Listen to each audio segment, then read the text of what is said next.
Salut à tous, ici Frédéric Morel.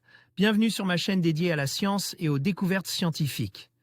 Si vous êtes passionné par l'exploration de notre univers et les avancées scientifiques, pensez à vous abonner. Aujourd'hui, on plonge dans un sujet fascinant qui repousse les limites de notre compréhension. Allons-y. Bonjour à tous. Dans cette vidéo, je vais vous parler d'un événement fascinant et spectaculaire, la désintégration d'un gros satellite européen dans notre atmosphère. Nous allons explorer les images impressionnantes de ce phénomène, comprendre comment cela se produit et quelles en sont les conséquences.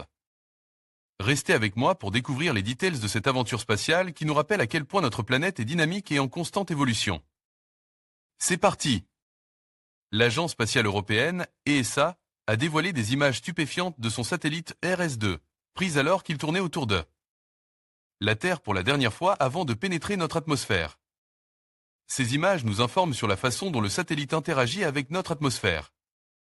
Le 21 février dernier, le satellite d'observation de la Terre ERS-2, européen Remote Sensing, pénétrait l'atmosphère.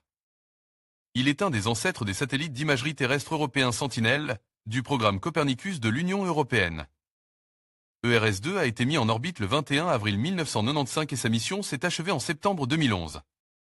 Mais avant que sa batterie ne soit passivée, action pour éviter toute corrosion et court-circuit pouvant dans certains cas faire exploser la batterie, ERS-2 a exécuté plusieurs manœuvres avec son reste de carburant pour baisser son altitude et s'assurer qu'il se désorbitait naturellement d'ici 25 ans, en accord avec la loi française des opérations spatiales.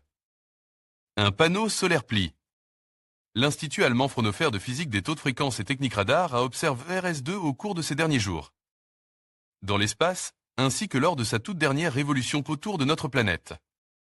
Sur les toutes dernières images, on constate qu'un des panneaux solaires s'éplie, sous les frottements en contact avec notre atmosphère.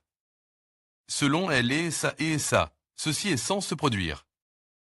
Mais plus tard, image des RS-2 descendant progressivement dans notre ciel. Sa progression rapide dans l'air affaiblit les matériaux. Un panneau solaire s'éplie. Fraunhofer FHR. Cette surprise force les équipes de l'ESA à repenser un tantinet leur modélisation de prédiction de la rentrée atmosphérique naturelle d'un satellite, où le satellite est considéré comme un objet rigide jusque très peu de temps avant la fin. Une étude plus précise des images est en cours. Une rentrée atmosphérique surveillée. ERS-2 pesait 2516 kg.